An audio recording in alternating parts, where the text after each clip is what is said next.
Alright everyone, it's time for Occult Literature, video number 276, The Religion of Ancient Egypt by Flinders Petrie. This is actually really dense work. It's arguably denser than the Babylonian and Assyrian one that I just did.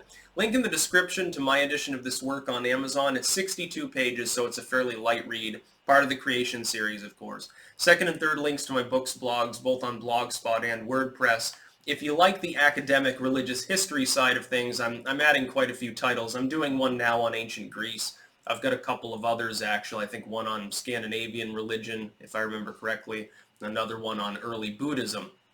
This is a topic which is becoming more of interest to me, sort of like creation mythologies, lists of different deities, their powers, and this is very much like the last work in that a lot of it, about half of this work, is a list of the major deities, their backstory, and also within the context of Egyptian religion, uniquely, because it was such a long-lived empire, variously an empire, a regional power, a powerful region within Rome, independent state under Ptolemaic rule, and so forth.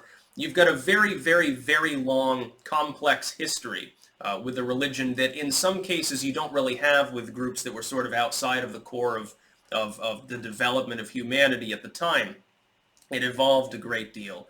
You're talking many thousands and thousands of years under so many different dynasties. You literally, with Akhenaten at one point, you have basically proto-monotheism arrive very briefly before it gets snuffed out in revolution, of course, and then practically erased from the record in some cases.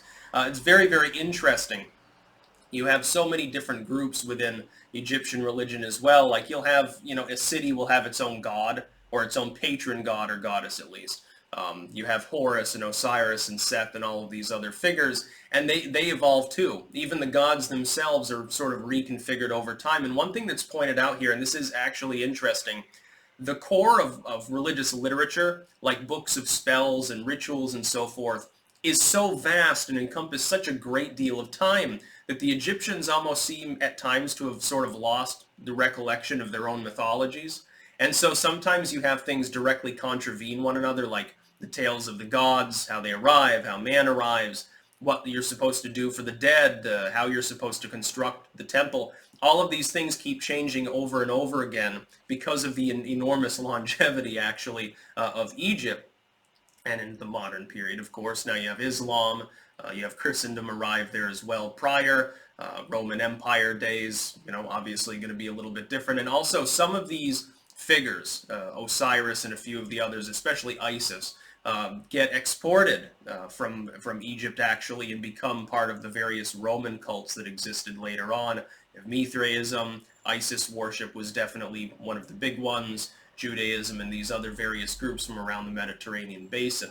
So a very fascinating subject. It's sort of topical in one sense, but it goes a little bit more specifically into the convoluted history and the development and redevelopment of these different rituals and figures, which I find fascinating. So it's similar to the Babylonian Assyria one. If you've purchased a copy of that and read it, it's very similar. It's from the same series. The one I'm doing on ancient Greek religion right now is similar as well, similar structure, similar basic concept.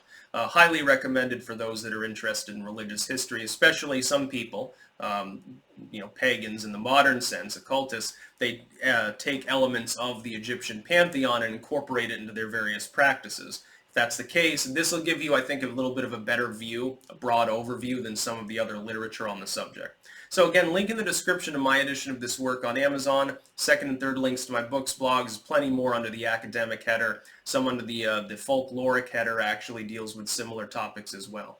That's about all. Peace out.